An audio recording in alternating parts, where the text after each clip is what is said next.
नमस्कार दोस्तों, स्वागत है आपका झारखंड के वीकली करंट अफेयर्स के इस सीरीज में, जिसमें हम लोग डिस्कस करते हैं इस वीक के झारखंड के सभी अत्यंत महत्वपूर्ण प्रश्न और उसके उत्तर। तो सबसे पहले अपने नए जुड़ने वाले सब्सक्राइबरों को यह बता देना चाहता हूं कि इस चैनल पे आप लोग को झारखंड का वीकली करंट अफेयर्स मिलेंगे। रेगुलर झारखंड का वीकली करंट अफेयर्स, झारखंड का मंथली करंट अफेयर्स और झारखंड का जनरल नॉलेज, सामान्य अध्ययन, झारखंड का प्रीवियस ईयर क्वेश्चन पेपर और झारखंड का जॉब अपडेट, सभी जिलों का जॉब अपडेट्स और सभी एग्जाम रिलेटेड न्यूज और अपडेट्स आएगा। वह सब ये सभी चीज़ों का समग्र एक जगह पे न्यूज और अपडेट्स आप लोग को इस एस की भी एजुकेशन चैनल पर मिलेंगे। चलिए शुरू करते हैं झारखंड का थर्ड वीक का करंट अफेयर। थर्ड वीक जो कि 15 से 21 जुलाई के बीच का जो भी करंट अफेयर होगा 7 दिन का, उसका सभी प्रश्न और उसके उत्तर। इससे पहले फर्स्ट वीक का आया था जिसमें 1 से 7 जुलाई तक का डिस्कस किया गया था, और सेकंड में आया था सेकंड वीक का, जिसमें 8 से 14 जुलाई तक का करंट अफेयर डिस्कस किया गया था।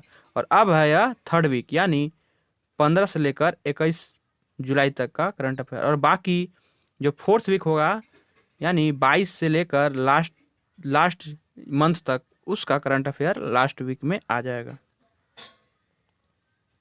तो चलिए देखते हैं आज का पहला प्रश्न। और पहला प्रश्न है, राज्य सरकार द्वारा आधुनिक तकनीक के साथ मछली पालन करने वाले युवाओं को सरकार कितने प्रतिशत का सब्सिडी देगी? राज्य सरकार युवाओं को कितने प्रतिशत सब्सिडी देगी मछली पालन करने के लिए? तो उसका सही उत्तर है ऑप्शन सी, 60%। मछली पालन करने वाले युवाओं को 60% का सब्सिडी देगी। यानी आप लोग यदि 100 रुपये का कुछ मछली पालन का प्लांट लगाए हैं तो उसमें से 60 रुपया सरकार दे देगी, बाकी आपका सिर्फ 40 रुपया ही लगेगा। यह इस तरह का प्लान है। और उसी तरह आप लोग इसी को देख लीजिए, 1000 की जगह पर 1 लाख करके या फिर 10,000, आप लोगों को कितना छूट मिलेगा। चलिए दूसरा प्रश्न देखते हैं। तो दूसरा प्रश्न है, हाल ही में गाड़ियों की जांच के लिए यूवीएस सिस्टम लगाने के लिए झारखंड का पहला स्टेशन कौन सा है? यूवीएस सिस्टम लगाने वाला झारखंड का पहला रेलवे स्टेशन है रांची रेलवे स्टेशन। जी हाँ, Ranchi railway station. Option B is the right answer. यह यूवीएस सिस्टम क्या है? तो यह एक स्कैनर जैसा काम करेगा। यह रोड में लगा रहेगा, और यदि आप लोग उस पर बाइक, गाड़ी, व्हीकल्स कुछ भी पार कीजिएगा तो उसको स्कैन करेगा कि इसमें कोई आर्म्स वगैरह है या नहीं, यानी बंदूक, गोली, ये सब आपके गाड़ी में है या नहीं, उसको ऑटोमेटिक वह डिटेक्ट कर लेगा और उसकी सूचना पुलिस को देगा। नेक्स्ट, यूनिसेफ द्वारा वर्ल्ड कप अंडर 17 फुटबॉल प्रतियोगिता भारतीय कैंप का champions of change for child rights, champions of change for child rights के रूप में आइकन किस राज्य के खिलाड़ियों को बनाया गया है? तो यह आइकन झारखंड के खिलाड़ियों को बनाया गया है, झारखंड। इसलिए इसका सही उत्तर हो जाएगा option A, Jharkhand. Champions of change for child rights के आइकन झारखंड के खिलाड़ियों को बनाया गया है। चलिए अगला प्रश्न देखते हैं। तो नेक्स्ट है, हाल ही में छोटा नागपुर डायसिस को चर्च ऑफ नॉर्थ इंडिया, यानी CNI, church of north India से पृथक कर दिया गया है। आपको बताना है कि church of north India CNI का गठन कब किया गया था? तो इसका सही उत्तर है 1970। चर्च ऑफ नॉर्थ इंडिया का गठन 1970 ईस्वी में किया गया था। इसलिए option C is the right answer.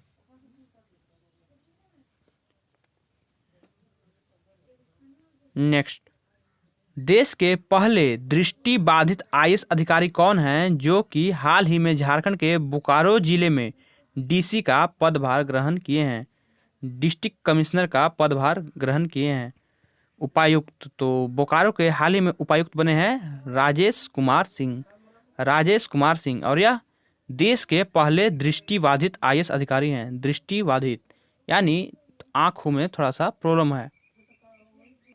लेकिन यदि यह पूछा जाए कि देश के पहले नेत्रहीन आईएएस अधिकारी कौन है जो हाल ही में कलेक्ट्रेट का पदभार ग्रहण किए हैं? तो उसका उत्तर हो जाएगा प्रांजल पाटिल। प्रांजल पाटिल। और यह हाल ही में केरल का जो राजधानी है तिरुवनंतपुरम, वहाँ पे सब कलेक्ट्रेट के पद पर डीसी बने हैं, कलेक्ट्रेट बने हैं प्रांजल पाटिल। यह देश के पहले नेत्रहीन आईएएस अधिकारी हैं। तो इस प्रश्न का सही उत्तर हो जाएगा, देश के पहले दृष्टिबाधित आईएएस अधिकारी हैं Rajesh Kumar Singh. Option E, option A.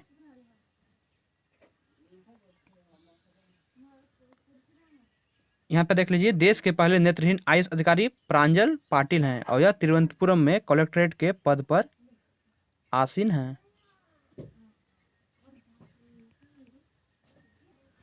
Next, राज्य में वन रोपण और वन्य प्राणी संरक्षण की योजनाओं में तेजी लाने के लिए केंद्र सरकार ने कैंपा योजना के तहत झारखंड को कितने रुपए की राशि प्रदान की है? तो कैंपा योजना के तहत झारखंड को केंद्र सरकार ने 376 करोड़ रुपए की राशि प्रदान की है और यह 376 करोड़ रुपए में पहले चरण में 200 करोड़ रुपए और दूसरे चरण में 176 करोड़ रुपए दिए जाएंगे। तो इसको याद रखिएगा, पहले चरण में 200 करोड़ रुपए और एक दूसरे चरण में 176 करोड़ रुपए। और यह किस लिए दिए जाएंगे? तो कैंपा योजना के लिए दिए जाएंगे। इसलिए इसका सही उत्तर हो जाएगा ऑप्शन सी, 376 करोड़। दोस्तों, जेपीएससी के प्रीवियस ईयर में कैंपा योजना के बारे में इसका विस्तृत पूछा गया था कि इसका विस्तार रूप क्या है, इसका फुल फॉर्म क्या है। तो आप लोग को बताता हूँ कैंपा का फुल फॉर्म। तो कैंपा का फुल फॉर्म है compensatory afforestation fund management and planning authority. Compensatory afforestation fund management and planning authority. और यह कैंपा का जो फुल फॉर्म है किस एग्जाम में पूछा गया था? तो जेपीएससी का जो 6ठी जेपीएससी हुआ था, 6th जेपीएससी, इसमें जो पेपर 2 था, जो झारखंड से संबंधित पेपर 2, झारखंड से संबंधित क्वेश्चन पूछे गए थे, उसमें यह प्रश्न पूछा गया था कि चलिए आपको वह प्रश्न ही दिखा देते हैं। यह है वह ऑफिशियल प्रश्न जिसमें पूछा गया था कैंपा से क्या तात्पर्य है? CAMPA से आपका क्या तात्पर्य है? तो यह देखिए ऑप्शन दिया हुआ था बहुत सारे। तो इसका सही उत्तर था ऑप्शन ए, झारखंड तो हटा दीजिए। कैंपा यानी कॉम्पनसेटरी यानी प्रतिपूरक वनीकरण कोष प्रबंधन एवं योजना प्राधिकरण। Compensatory afforestation fund management and planning authority. पूरे से देखें तो क्या हो जाएगा? प्रतिपूरक वनीकरण कोष प्रबंधन एवं योजना प्राधिकरण। यह है कैंपा का फुल फॉर्म। तो दोस्तों, इस प्रश्न को देख के आप लोग समझ गए होंगे कि इस वीडियो में किस तरह का प्रश्न उठाया जाता है, किस तरह का प्रश्न इसमें बताया जाता है सब लोग को। इसमें जो आलतू फालतू प्रश्न है उसको नहीं बताया जाता है। जो भी एग्जाम के दृष्टि से जो भी महत्वपूर्ण है, जो प्रीवियस ईयर में पूछा गया है, उसी की जो ट्रेंड है उसी के अनुसार जो भी प्रश्न इंपॉर्टेंट आते हैं, जो भी करंट अफेयर इंपॉर्टेंट आते हैं, उसी को इस वीडियो में बनाया जाता है, इसी को बच्चे लोग को पढ़ाया जाता है। तो इसीलिए आप ये वीडियो को अच्छे से देखें। जो भी करंट अफेयर इस वीडियो पर डाली जाती है वो आप लोग अच्छे से देखें। इसमें आप लोग का टाइम पास नहीं है, सिर्फ आप लोग का नॉलेज ही बढ़ेगा इससे और एग्जाम में आप लोग को फायदा होगा। चलिए अब अगला प्रश्न देखते हैं।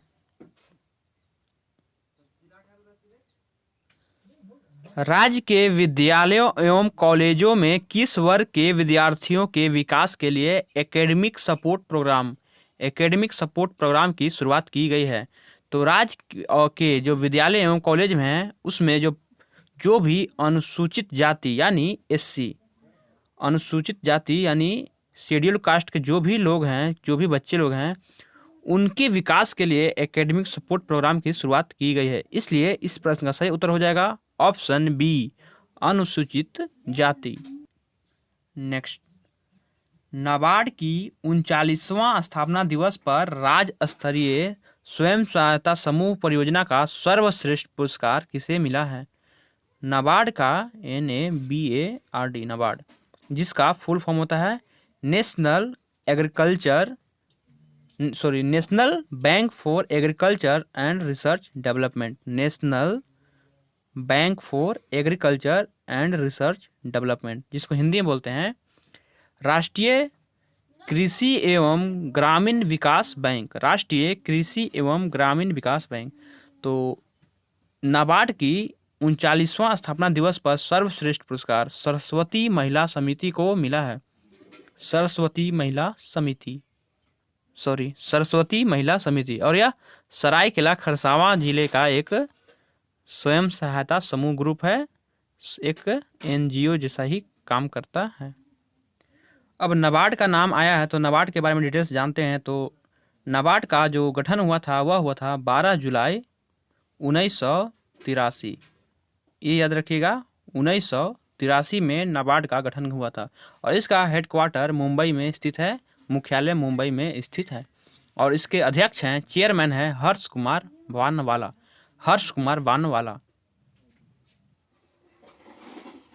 Next, putting the I in IAS। Putting the I in IAS। इस पुस्तक के लेखक कौन हैं?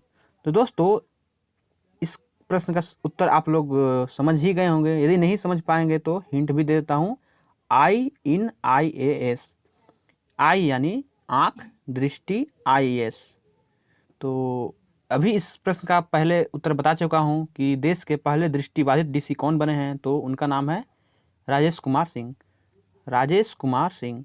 और यह बोकारो जिले के नए DC बने हैं। तो इन्होंने ही यह बुक लिखा है, putting the I in IAS।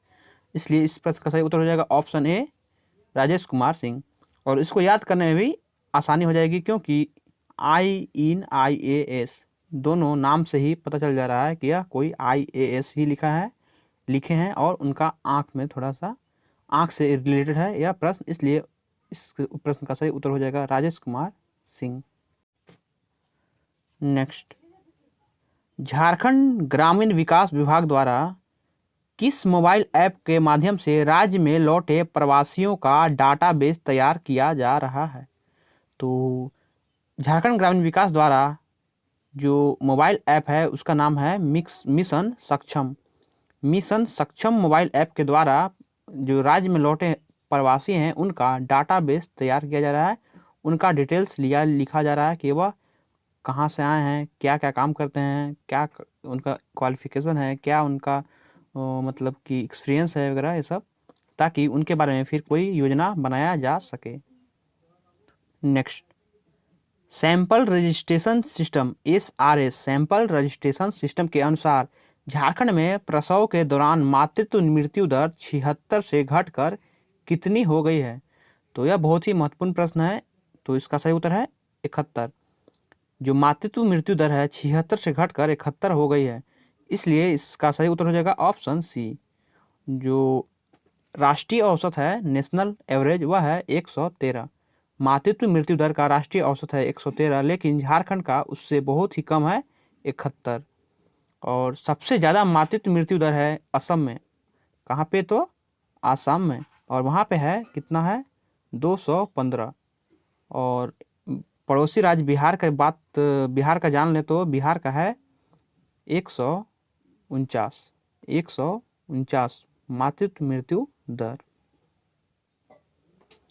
Next, Jharkhand के सर्वश्रेष्ठ किसान के रूप में किसे पंडित दीनदयाल अंत्योदय कृषि पुरस्कार से सम्मानित किया गया है?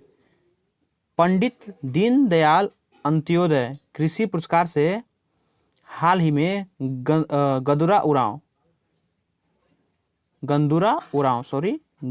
उरांव को सम्मानित किया गया है, इसलिए इसका सही उत्तर हो जाएगा ऑप्शन C, गंदुरा उरांव।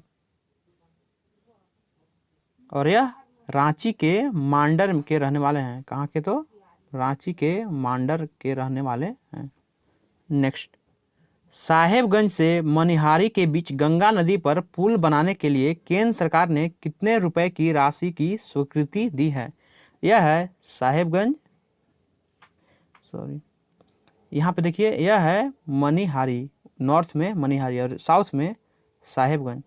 इन दोनों के बीच में एक पुल बनेगा, ऐसे पुल बनेगा जिसमें टोटल 2266 करोड़ रुपए की राशि की स्वीकृति दी गई है। 2266 रुपये, इसलिए इसका सही उत्तर हो जाएगा ऑप्शन ए 2266 करोड़ रुपए। चलिए इसके बारे में और डिटेल्स जान लेते हैं। तो साहेबगंज से मनिहारी, साहेबगंज से मनिहारी, इसके बीच जो टोटल पुल का लेंथ होगा वह होगा, यह है पुल, ये टोटल लेंथ होगा 6 किलोमीटर, 6 किलोमीटर। लेकिन जो अप्रोच लेंथ होगा, जो कि मतलब यहाँ से पुल आने में और इधर से भी पुल तक पहुँचने में, जो यहाँ पे सपोर्टिंग जो रोड होता है, अप्रोच रोड होता है, उसका टोटल लेंथ होगा 16 किलोमीटर।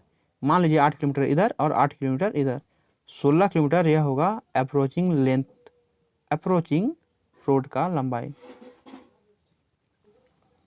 दोस्तों ये जो गंगा नदी है वह उत्तराखंड के जो गंगोत्री है, सर उत्तराखंड का नहीं, यह हिमालय का, हाँ हिमालय का जो गंगोत्री पार्ट है वहाँ से निकलकर सर्वप्रथम उत्तराखंड में जाती है। उत्तराखंड, यूके लिख देते हैं उत्तराखंड। उत्तराखंड में जाने के बाद यह यूपी में जाती है, यूपी उत्तर प्रदेश। उत्तर प्रदेश में जाने के बाद फिर से यह बिहार में जाती है और बिहार में जाने के बाद फिर यह झारखंड में प्रवेश करती है। झारखंड में साहेबगंज जिला में थोड़ा सा प्रवेश करती है। उसके बाद झारखंड के बाद यह जाती है कोलकाता, सॉरी वेस्ट बंगाल, वेस्ट बंगाल। और वेस्ट बंगाल होने के बाद वह फिर जाती है बांग्लादेश, और बांग्लादेश में गंगा का नाम पद्मा हो जाता है, पद्मा। और बांग्लादेश होने के बाद यह मेघना के रूप में बे ऑफ बंगाल यानी बंगाल की खाड़ी में गिरती है। तो आपको याद रखना है कि यह कौन कौन से जिले से हो, कौन कौन से राज्य से होकर गुजरती है गंगा नदी। तो उत्तराखंड, उत्तर प्रदेश, बिहार, झारखंड, वेस्ट बंगाल, टोटल 5 राज्यों से होकर गंगा नदी बहती है। नेक्स्ट, रेल मंत्रालय ने झारखंड के किस शहर में रेल नीर प्लांट बनाने की घोषणा की है। तो यह रेल नीर प्लांट रांची में लगाया जाएगा, इसलिए सही उत्तर हो जाएगा option D Ranchi. Next, Jharkhand के जो विद्यार्थियों का सामूहिक स्वास्थ्य बीमा कराने के लिए, जो झारखंड के विद्यार्थी हैं, रांची विश्वविद्यालय जो पढ़ने वाले विद्यार्थी, उनका सामूहिक स्वास्थ्य बीमा कराने के लिए किस कंपनी के साथ MOU किया गया है। तो इसका सही उत्तर है state bank of India, state bank of India insurance company limited, state bank of India insurance company limited. Next, Jharkhand के किस कृषि विज्ञान केंद्र को देश भर में प्रथम स्थान मिला है। झारखंड के गुमला विकास भारती विशुनपुर कृषि विज्ञान केंद्र को देश भर में प्रथम पुरस्कार मिला है। आप लोग याद रखिएगा, गुमला विकास भारती विशुनपुर कृषि विज्ञान केंद्र। नेक्स्ट है, आत्मनिर्भर भारत अभियान के तहत राज्य के कितने उद्यमियों को इमरजेंसी लोन दिया जाएगा। राज्य के टोटल कितने उद्यमियों को इमरजेंसी लोन दिया जाएगा। तो इसका सही उत्तर है 1.36 लाख, 1.36 लाख उद्यमियों को इमरजेंसी लोन दिया जाएगा। नेक्स्ट, CCL द्वारा अपने कमांड क्षेत्र में कितने इको पार्क की स्थापना किया जाएगा। CCL द्वारा अपने जो कमांड क्षेत्र है, CCL का जो एरिया है, उसमें टोटल 6 इको पार्क की स्थापना किया जाएगा, इसलिए इसका सही उत्तर है option C, 6 eco park. CCL इसका फुल फॉर्म है सेंट्रल कोलफील्ड लिमिटेड, सेंट्रल कोलफील्ड लिमिटेड, और इसका गठन 1 नवंबर 1975 ईस्वी में हुआ था, 1975 ईस्वी। और इसका हेडक्वार्टर रांची में स्थित है, राजधानी रांची में स्थित है। और इसके जो चेयरमैन हैं यानी CMD हैं गोपाल सिंह। नेक्स्ट, और यह बहुत ही महत्वपूर्ण प्रश्न है दोस्तों, इसको स्टार मार्किंग कर लीजिएगा। एक भारत श्रेष्ठ भारत कार्यक्रम के तहत झारखंड के साथ किस राज्य को साझेदार राज्य बनाया गया है? दोस्तों जो देश के जितने भी राज्य हैं सभी राज्यों को एक दूसरे राज्य के साथ साझेदार राज्य बनाया जा रहा है, ताकि एक देश के बच्चे एक राज्य के बच्चे दूसरे राज्य के संस्कृति, वहाँ के रीति रिवाज, वहाँ के रहन सहन, वहाँ के लोगों के बारे में जान सके, पहचान सके और उन लोगों के बीच नज़दीकियाँ बढ़ाई जा सके। तो यही कार्यक्रम के तहत झारखंड को गोवा के साथ साझेदार राज्य बनाया गया है। अब झारखंड के लोग गोवा में और गोवा के लोग झारखंड में आकर यहाँ के संस्कृति, रीति रिवाज, रहन सहन इत्यादि के बारे में जानेंगे, समझेंगे। तो इसलिए सही उत्तर हो जाएगा option C, Goa. Next, Raj Bhavan में हाल ही में लगाया गया चरखा कितने वजन का है? दोस्तों राजभवन में हाल ही में एक चरखा लगाया गया है, तो उसी के बारे में पूछा गया कि यह चरखा कितने किलोग्राम का है, कितने वजन का है। तो इसका सही उत्तर है 400 किलोग्राम। 500 से 100 कम, 400 किलोग्राम। यह 400 किलोग्राम वजन का है यह चरखा, इसलिए सही ऑप्शन है ऑप्शन सी। नेक्स्ट, निम्नलिखित में से कौन सा जिला झारखंड का पहला डिजिटल जिला बन जाएगा? अभी बना नहीं है, लेकिन कुछ ही दिनों में यह डिजिटल जिला बन जाएगा। तो इसका सही उत्तर है पूर्वी सिंहभूम, ऑप्शन बी, जिसका मुख्यालय पूर्वी सिंहभूम का मुख्यालय है जमशेदपुर। जी हाँ, जमशेदपुर पूर्वी सिंहभूम में ही आता है। नेक्स्ट, झारखंड के किस जिले में हर्बल डेयरी उद्योग की शुरुआत की गई है? तो झारखंड के रांची जिले में हर्बल डेयरी उद्योग की शुरुआत की गई है, option A, Ranchi. Next, Jharkhand सरकार द्वारा किस माह को डेंगू रोधी माह के रूप में मनाने की घोषणा की गई है? डेंगू रोधी माह, तो झारखंड सरकार द्वारा जुलाई 2020 को, मतलब करंट वर्तमान महीना को डेंगू रोधी माह के रूप में मनाने की घोषणा की गई है। दोस्तों आप लोग को याद होगा तो पिछले मंथ में मैंने एक ऐसे ही प्रश्न बताया था कि किस माह को मलेरिया रोधी माह के रूप में मनाने की घोषणा की गई है? तो उसका सही उत्तर था जून 2020 को मलेरिया रोधी माह और जुलाई 2020 को डेंगू रोधी माह के रूप में मनाया जा रहा है। इसको अच्छे से याद रखिएगा, जून मलेरिया रोधी, जुलाई डेंगू रोधी।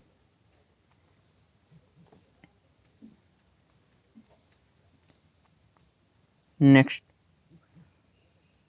15 अगस्त से राज्य में धोती साड़ी योजना की पुनः शुरुआत की जाएगी। यह योजना सर्वप्रथम कब शुरू की गई थी? तो आपको इसका उत्तर बताना है कि यह योजना कब शुरू की गई थी। तो यह धोती साड़ी योजना, जिसका पूरा नाम है सोना सोबरन